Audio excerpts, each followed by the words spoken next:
Very interesting presentation, oral presentations from communications to the conference.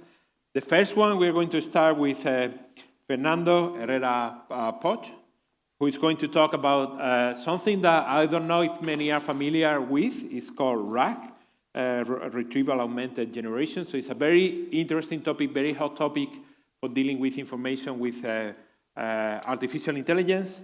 So the floor is yours. Take this pointer. Thank you. Hopefully it seems to be working better. So thank you very much. Please stick to your time because we have to try to finish on time. Thank you very much. Hello, everyone. Good afternoon. Wow.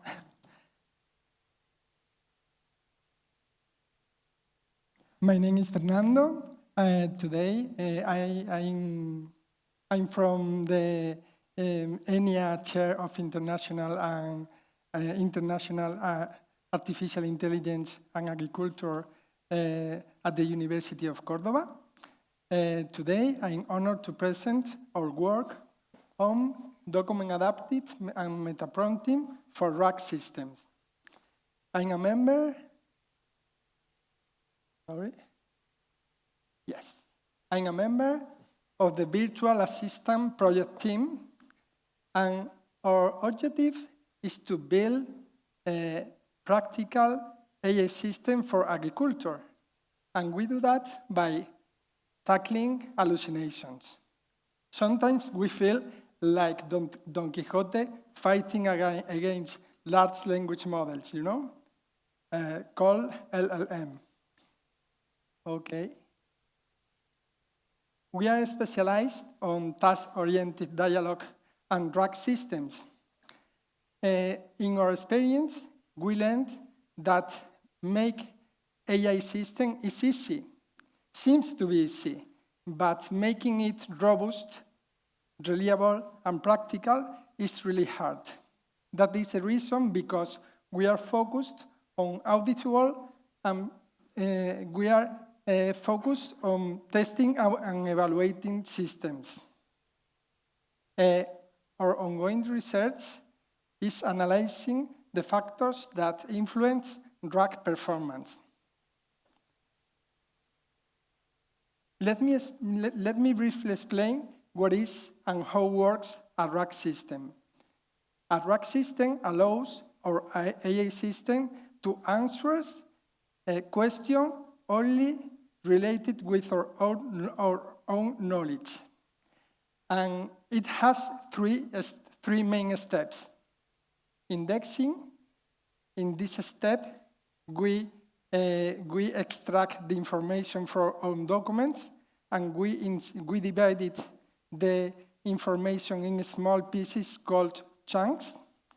After that, the second step is retrieving. In the retrieving system, the system searches the query along the knowledge and retrieve the most relevant chunks.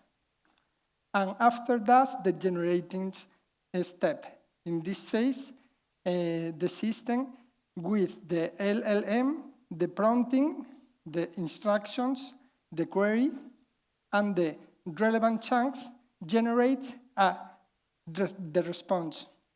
It's called RAG, stand of Retrieval Augmented Generation Systems.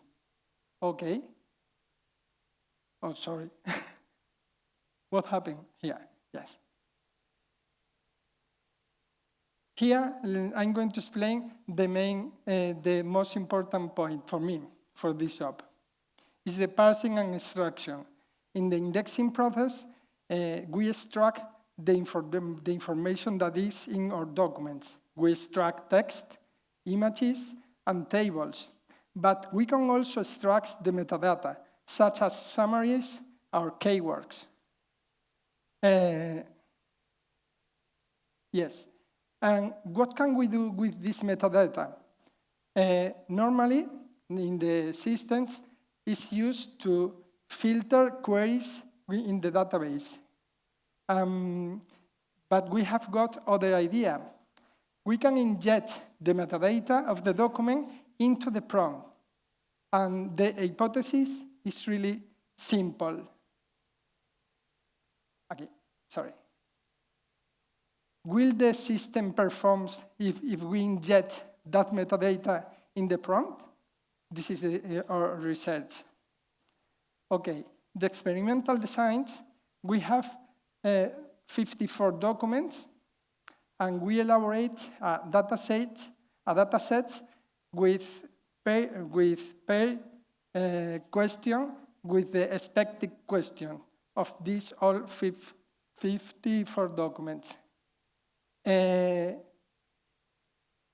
Yes, we have to evaluate, we have to compare what happened with the rack system if we insert the metadata into the prompt and what happened if we doesn't, okay?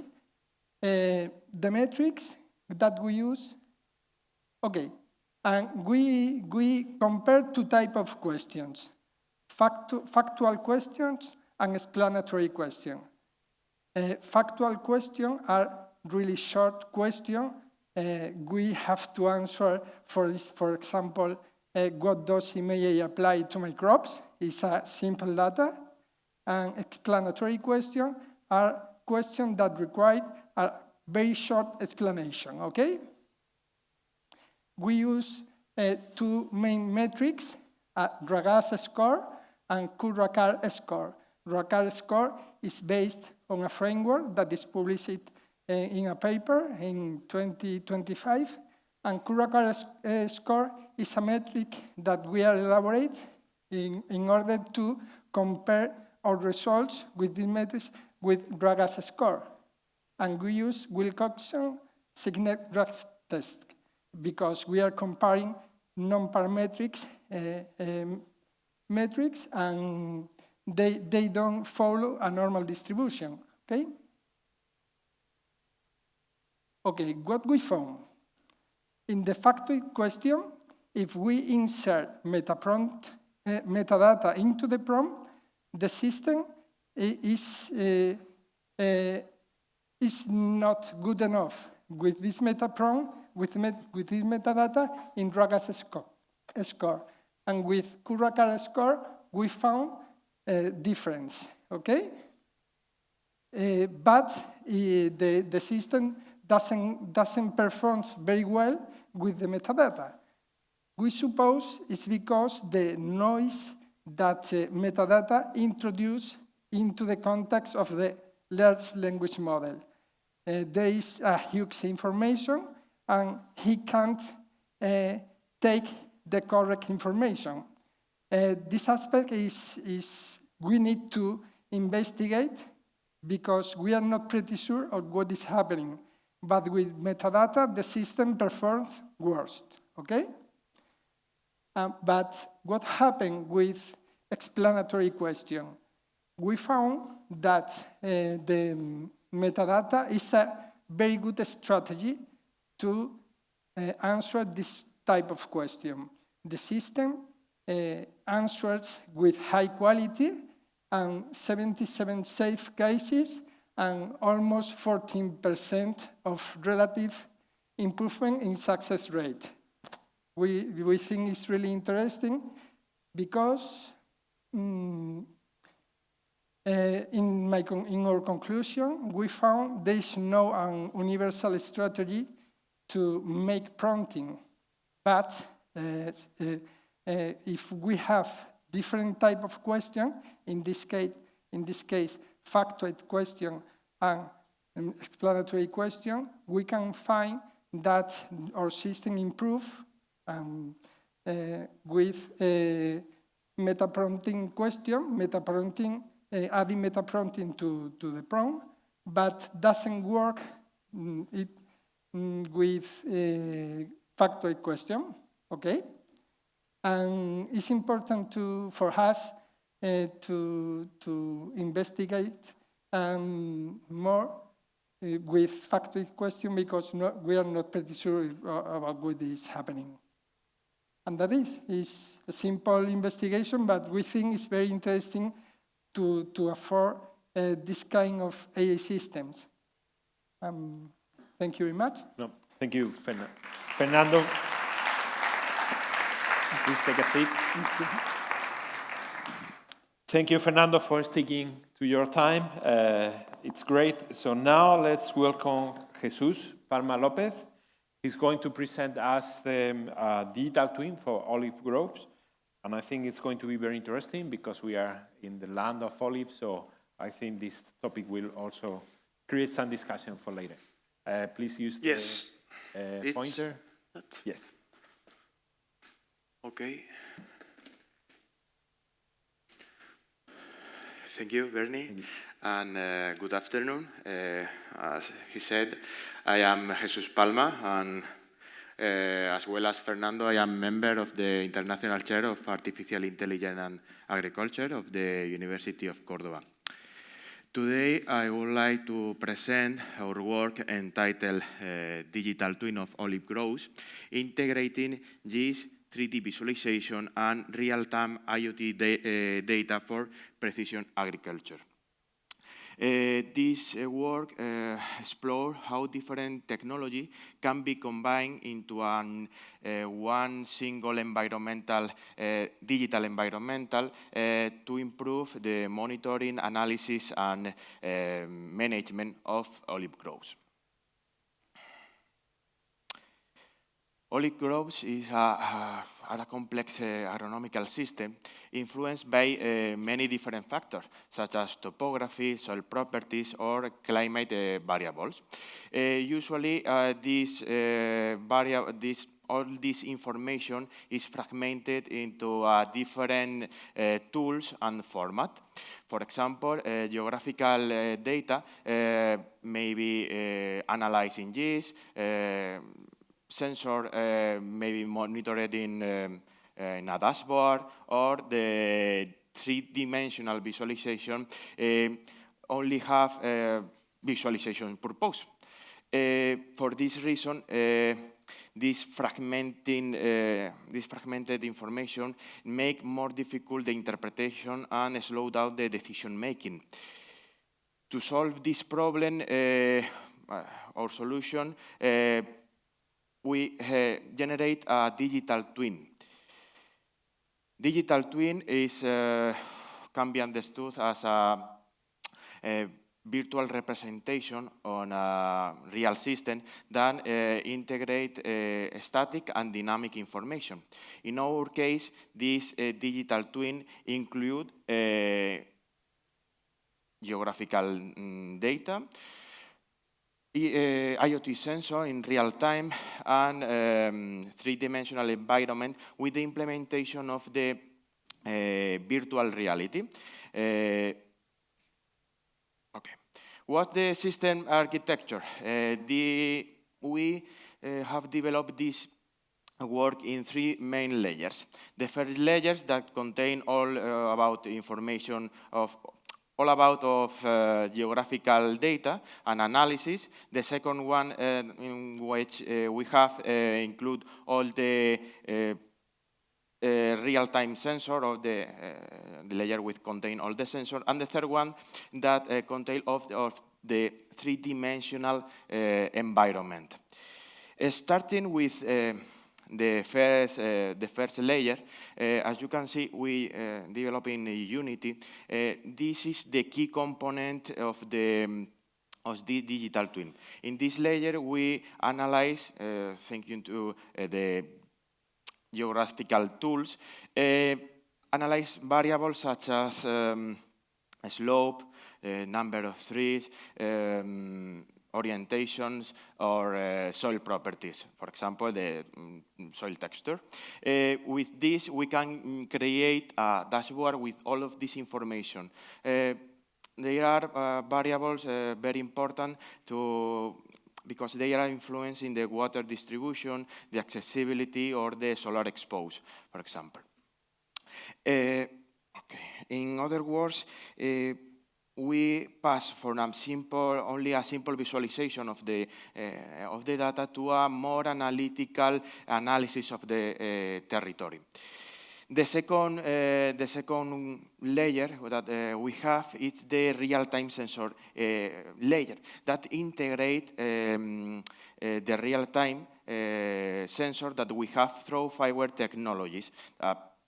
Yes, Factoid technologies. This, all of this information mainly is environmental variables such as temperature or humidity that are continuously incorporated in the digital twin. The system be able to show the current condition of the territory of the twin. By combining this layer with the layer before, this twin become a more useful tool for analysis and the monitoring. Finally, with the integration of all of this, we generate a three-dimensional environment that represent the territory. This environment allows users to explore in a more intuitive way their fields. And this layer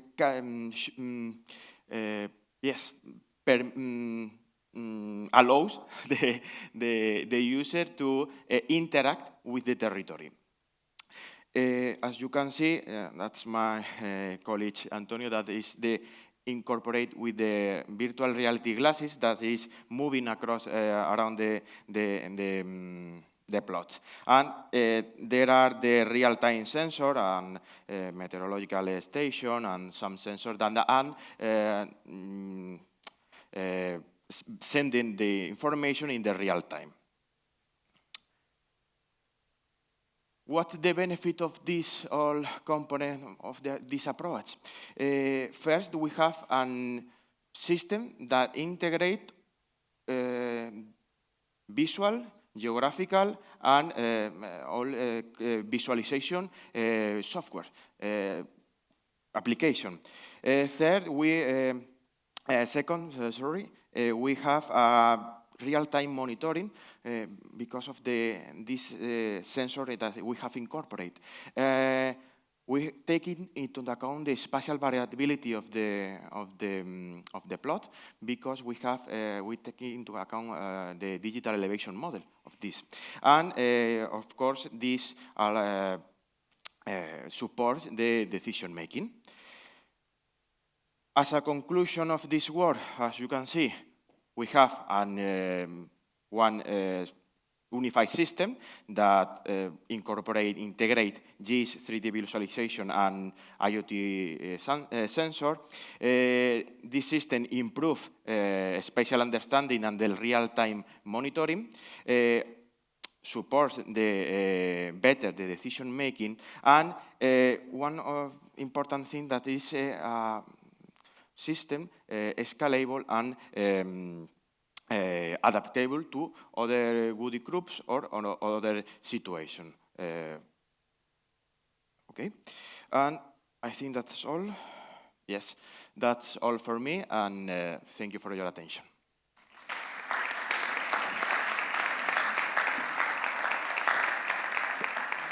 Thank you, Jesús. Please take a seat.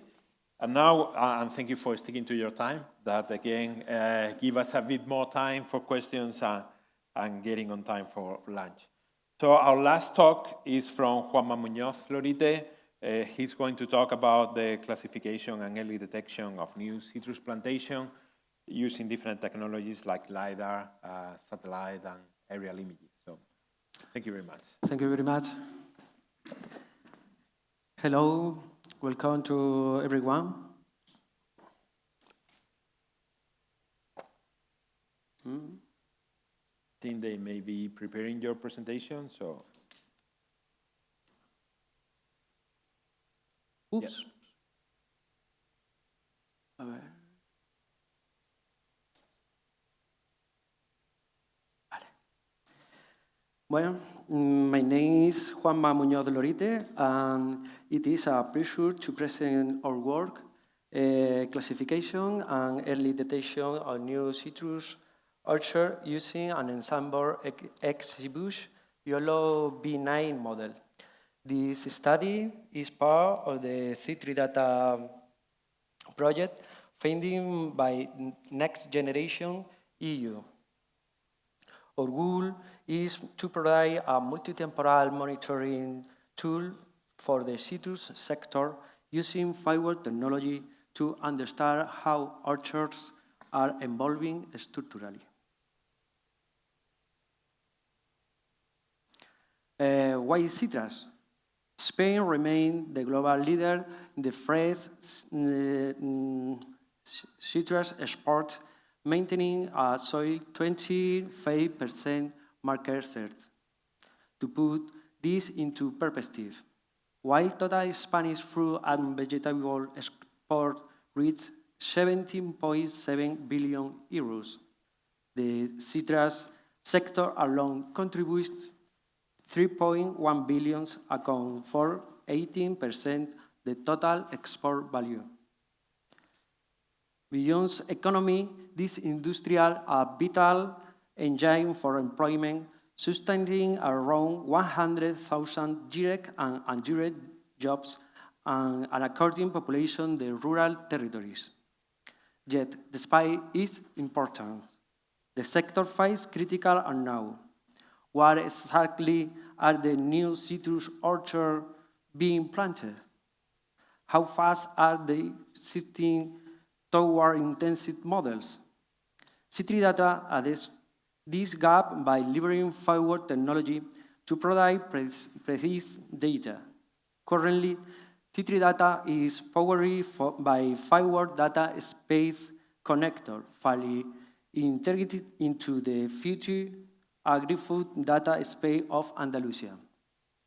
This solution is rarely exposed in the ecosystem and will soon available the Factoid marketplace. Our reaches focuses of Andalusia, specifically of Guadalquivir Valley. This region accounts for 50% of Andalusia's citrus area, with Sevilla and Córdoba alone managing for 40,000 hectares. Our workflow consists in 3 phases. Phase 1 uses machine learning to classify orchards into new, young, and mature state based in LiDAR metrics like vegetation, height, and entropy. Phase 2 validates new orchards using deep learning to confirm the absence of tree. Finally, phase 6 estimates planting denting by detecting individual through crown. In phase 1, we conducted a comparative performance analysis between random forest, decision tree, and XGBoost. And show in the upper chart, we identified the most influential variable for our models predict success, specifically the proportion of 0 high pixel, which represent growth gaps, along with structural spacity and diversity index, emerged as the most significant LiDAR-derived feature for distinguishing between orchard stage. Regarding the results shown below, XGBoost achieves the superior performance with an F1 score of 96.38%. This high level of accuracy provides empirical evidence that our LiDAR metrics possess a strong discriminatory power, allowing for high relief classification of citrus orchards. The confusion matrix reveals that error only occurs between new and young orchards, which are visually similar. Most importantly, there were 0 errors identifying mature orchards. Here we see the spatial distribution. Nearly 2% are new orchards, 8% are young, and 19% are mature. This provides a precise snapshot of the sector concurrent state. Phase 2 see in the new orchard Exibus classification and YOLO V9 confirm 0 detections. In young orchard, YOLO V9 detect 3 dark LiDAR mice missed due to low height. And Matthew Orchard, the model reaches peak performance, identifying every individual crown high precision. Finally, in phase 3, saw a clear trend toward the intensification. Average density has increased from 323 trees per hectare in mature orchard to 386 in new ones. Furthermore, high-density orchard over 500 trees per hectare have grown from 5.6% to nearly 18%. In conclusion, this ensemble approach a high effective using open access data. It provides a scalable tool for tree counting, support agricultural policy design, and optimize the agro-industrial value chain. It is fully transferable to other regions and crops. And thank you very much for attention.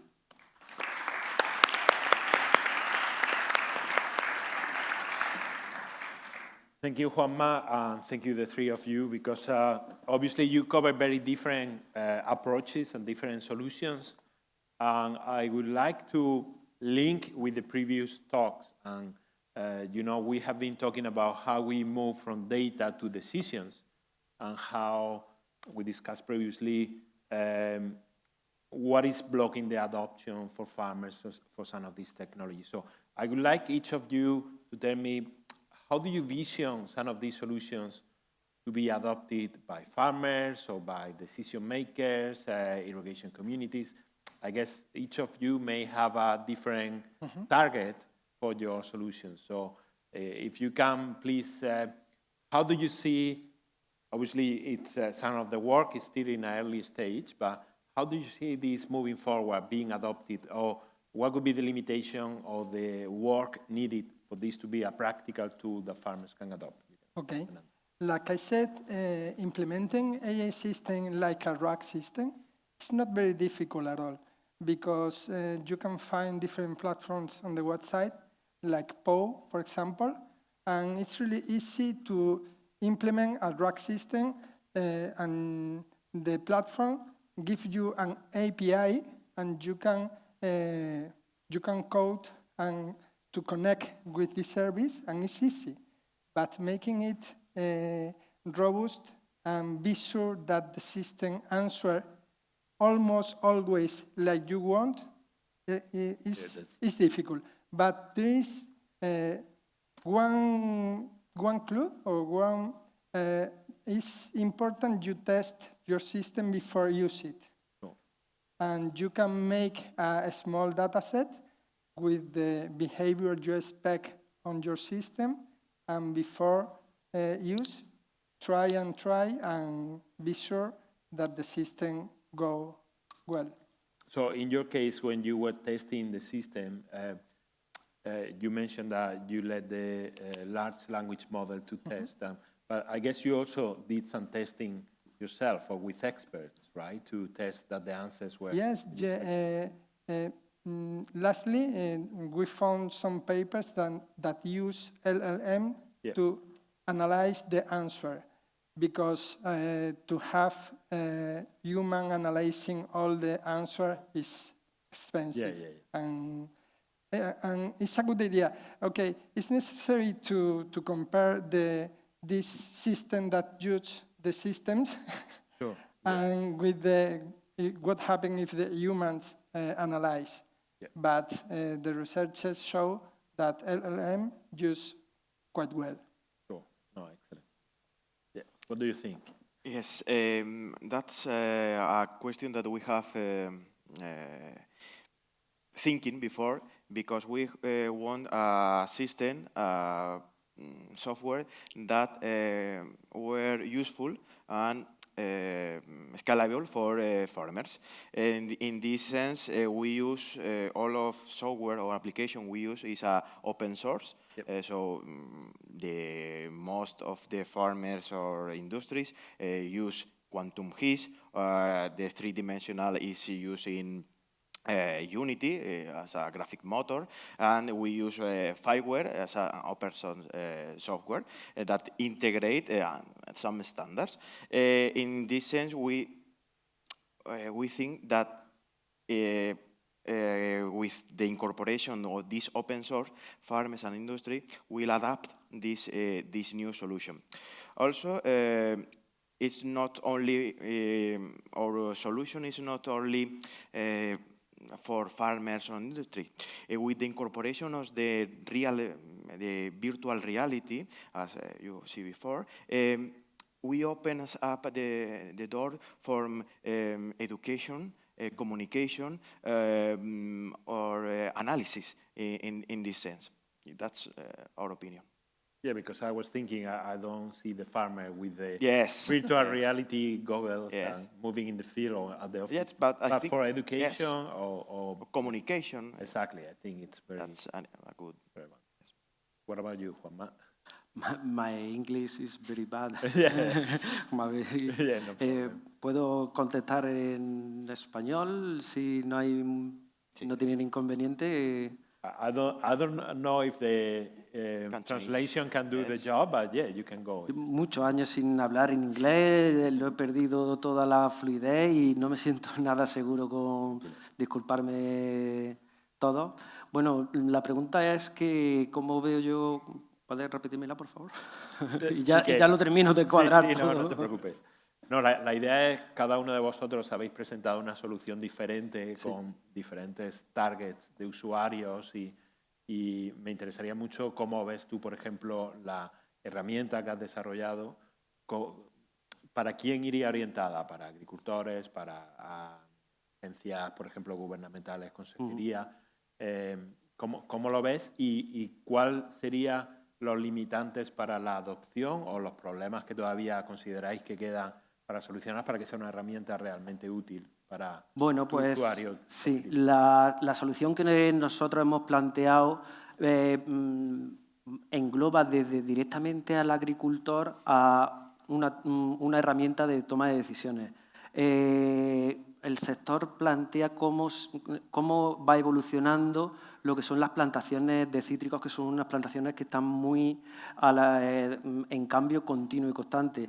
Entonces, el agricultor, a la hora de planificar cómo está su plantación de moderna o cómo está de anticuada en lo que viene a ser los nuevos sistemas de plantación en la agricultura, bueno, pues le puede hacer una idea de cómo está su zona, de si tiene nuevas plantaciones, de si el arrancar una plantación para ponerla puede adaptarse mejor o peor en lo que es el sector, la agricultura. A la hora de una toma de decisiones políticas,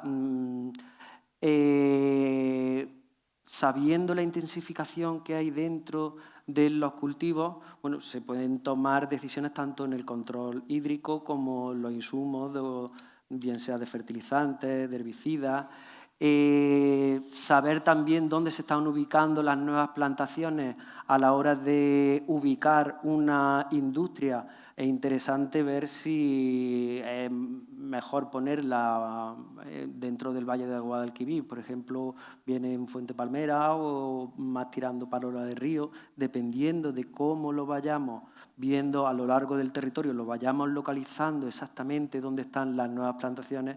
Bueno, pues puede anticipar todo cómo el sector puede aventurarse al nuevo. No, muy interesante. Quizás podemos seguir en español porque creo que está haciendo un trabajo mejor traduciendo de español a inglés que de... But if any of the English speakers want to ask in English, that's okay. I hope they can do that. ¿Alguna pregunta del público? Sí, por allí tenemos una. parece bien que sigamos en Sí, español? Sí. Como sea. No, no. Creo que no ha habido No, mucha- volvamos al inglés. Muchas gracias por vuestras presentaciones. Yo tenía una pregunta para Fernando. Cuando hablas de que incorporáis los metadatos en el prompt para mejorar la respuesta, ¿podrías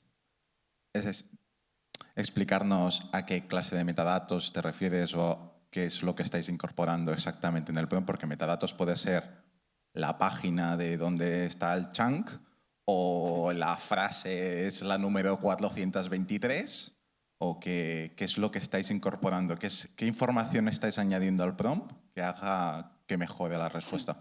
Mira, ya aprovecho y esta idea se inició con la colaboración con una de las empresas, con Hispatec en concreto, y entre todos vimos pues, jugar con cómo mejorar los sistemas RAG. Y vimos que había una posibilidad de usar estos metadatos inyectando el prompt. ¿Qué son los metadatos? Los metadatos, cuando tú extraes de un PDF o de una URL de cualquier documento, extrae el texto, porque eso es lo que van a entender los LLM, en ese proceso podemos extraer los metadatos. Nativamente hay parseadores que te extraen información del documento, pero nosotros lo hemos llevado a más y con otro LLM hemos hemos extraído keywords, hemos extraído summarizers, hemos extraído información, el índice, hay documentos que no tienen índice y hemos extraído también el índice, toda la información que pensábamos que podían ayudar al LLM a tener mejor contexto para responder la pregunta. Y esa han sido, pues, esa idea pues, para preguntas del tipo que tenía que razonar algo, el modelo las responde mejor, pero lo curioso es que las preguntas cortas, pues es mejor no usar metadatos. Es lo que... O sea, si lo he entendido bien, sería, aparte, además de añadir los distintos chunks top de cada uno de ellos, por ejemplo, añadir esto, el índice del documento y las keywords, ¿es esto? En concreto, en el test hacíamos las preguntas para ese documento e insertábamos el Metaprompting. Él ya, bueno, realmente podía recoger chunks de otros documentos, porque realmente de los 54 documentos manteníamos todos los documentos en la base de datos. Y eso hace que sea más difícil extraer información. Y aún así, no solo obtuvimos unos scores altos, es decir, era capaz de coger los chunks relevantes de ese documento, pero realmente estábamos preguntando, sabíamos que la pregunta correspondía a ese documento y ya lo lanzábamos a la base de datos y nos traía todo, nos podía traer de cualquier cosa, pero mejora, eso lo que hace al final es mejorar el sistema. Al final nos lleva a que para que esto funcionara, tendríamos que tener una fase en un sistema RAG con muchos documentos, habría que identificar qué documentos son los más relevantes y en ese prompt insertar los metadatos de los documentos que pensemos que son relevantes. Habría que ir a arquitectura un poco más compleja. No sé si me explico. Esto es un test que hemos verificado ese hecho en concreto, pero si lo quisiéramos llevar a producción con más documentos, habría que hacer algunas cosas más. ¿Vale? No sé si me he explicado. Creo que te he entendido que, o sea, cuando hacíais la pregunta, en el prompt ya teníais incorporado esto, ¿no? Por ejemplo, índice y keywords del documento que os interesaba, aunque luego los chunks podían venir de cualquier documento. O sea, no es que a cada uno de los chunks tuviera asociados de metadatos el índice y esto fuera lo que recuperarais. No, sabíamos que esa pregunta en concreta correspondía a un documento y insertamos los metadatos de ese documento. Por eso digo, si nos vamos a cosas... Pero bueno, si quieres después comentamos y te explico. Sí. Por allí tenemos otra pregunta y aquí otra. Sí, seguimos, si os parece, Hola, seguimos. Jorge, University of Reading. Esta es una pregunta para los panelistas y también una pregunta en general. Tiene que ver un poco con el background de ustedes, por ejemplo, haciendo este tipo de análisis. Algunos de los panelistas anteriores han sido agrónomos, por ejemplo, Entonces me pregunto si ustedes están relacionados con computer science o estadística o otro tipo de background, o si no, están creando alianzas para hacer este tipo de análisis. Esa es mi pregunta. No, por favor. Yo soy ingeniero agrónomo y enólogo, pero al final trabajo en la Cátedra de Inteligencia Artificial y Agricultura aquí de la Universidad de Córdoba, y al final estamos formados por un grupo mixto que yo creo que es muy positivo, en el que trabajamos mano a mano con ingenieros informáticos. Entonces, esas sinergias que hacen nos vamos retroalimentando unos a nosotros, y por eso creo que salen estas cosas que hemos podido mostrar. Yo, por ejemplo, soy ingeniero informático, compañero de Jesús. Sí, bueno, yo soy agrónomo, pero claro, el colaborar con otros campos, con otra gente de otros campos es fundamental. Nosotros hemos trabajado con un matemático, con informáticos, y entre todos, bueno, cada uno va aportando pues en lo que es especialista. Con mi compañero Pedro, que es matemático, pues, cuando empezamos a hablar de todos los cítricos, pues no es capaz de llegar a la profundidad donde yo puedo llegar. Y lo que él aporta a la hora de todos los cálculos matemáticos, de cómo es imprescindible, es fundamental para que el resultado sea un resultado aceptable. El colaborar entre uno y otro, la multidisciplinaridad es crucial. Al final, yo creo que lo que, por lo menos hablo por mí, lo que yo he presentado no es mío únicamente. Al final, trabajo como he dicho, con compañeros que sin ellos, lógicamente, esto que hemos presentado no sería posible. Tenemos otra pregunta por aquí y yo creo que ya sería la última.